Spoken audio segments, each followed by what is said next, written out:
After the events of Conviction, Sam was done with anything linked to the government and working for Echelon.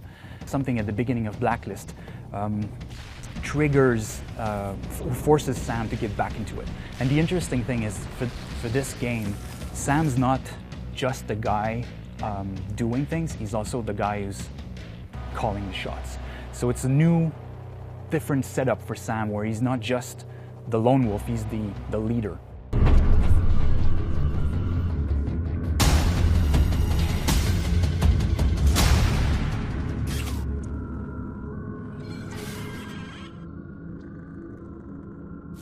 I think one of the things that that I'm bringing to Sam Fisher in this game, and something that I think was important to the dev team too, was putting Sam in a position where he's not necessarily comfortable. Early in the process of coming up with our traits for Sam Fisher, we isolated inner pride, integrity, mastery as really strong values for Sam Fisher. So when I did find Eric, it was the presence that he had on camera. I looked at a lot of his previous stuff that worked really well. No more games, Jadid. Blacklist. The biggest thing for me of making Sam Fisher my own was really listening to the development team in terms of where we're going and the direction of this story, taking into account the history of everything that's gone on, and there is certain things about this character that are just, they are the totems of this character. Like, there's certain things of Sam Fisher and of how you stand and how your command of a space. So all those things still come with it. Those are still very much part of that character. And it's interpreted through me and through this story specifically. Eric is so passionate about the role. He cares. He believes in it. His first day on set, he spent so much time with Kevin Secor, our tactical advisor, to make sure that he was holding his weapon the way we wanted, that he was like walking around the way Sam would walk around. Like, as soon as like we would cut after a scene, Eric would go and practice and practice and practice. Hang on a second.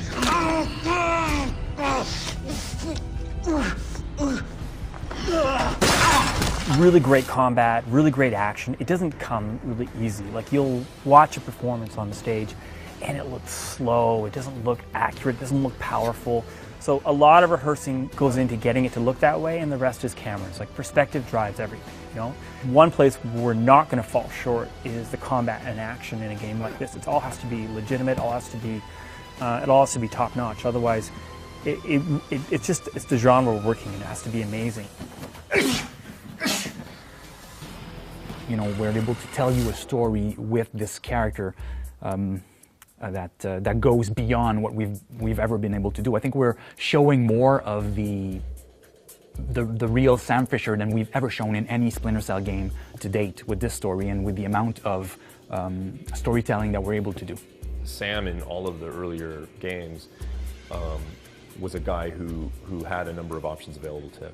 And it's true that maybe in the first game it was a little more binary in that you know, if you got detected, it might be an immediate game over, or if you killed somebody when you weren't supposed to, it could be an immediate game over. But certainly by the time Chaos Theory came out, there was already this move towards systemic openness as well as the physical openness of the maps. This idea that, well, it doesn't really make sense for a guy like this that, you know, he's going to hit the reset button because he triggered an alarm. Instead, a guy like this is going to have to deal with the consequences of having triggered an alarm. And while the player might say, well, I'm a perfectionist, so I'm going to reload my previous save game because I want to get this perfect, you know, it makes sense that a guy like Sam can react organically and with a certain amount of improvisation to changing conditions on the mission.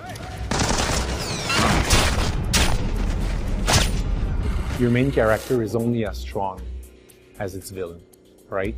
If Sam Fisher was saving a cat from a tree, well, it's great, but there's no story there. You know, it's a very small story. You don't make a game out of that, right? So you need to have a nice challenge, a nice conflict for your hero to take care of, and you need this sparring partner, right, for your main character. The point that really, when we talked about it, and I got really excited about, and it made a lot of sense, it was this idea that Sam was a poker player and Sadzik was a chess player. So Sadzik was the guy that was thinking 10, 15 moves ahead. And Sam is a guy that thinks 2-3 moves ahead, but he's the more agile, reactive one, right? So he's able to throw a wrench into Sadzik's plan and make him change, and Sadzik doesn't like that. He likes to overplan, make sure everything's okay, and engage, right? So that gave us a lot of good direction for dialogue and a lot of interesting perspective on both characters. I want names. What I want people to know about Sam Fisher is that there is definitely layers to this character, and that was something, again, that I wasn't expecting getting into this game. I wasn't expecting as an actor, as a fan, there's far more depth to this than I had anticipated, and getting to play the levels and seeing that emotional storyline driving your actions, it was pretty remarkable.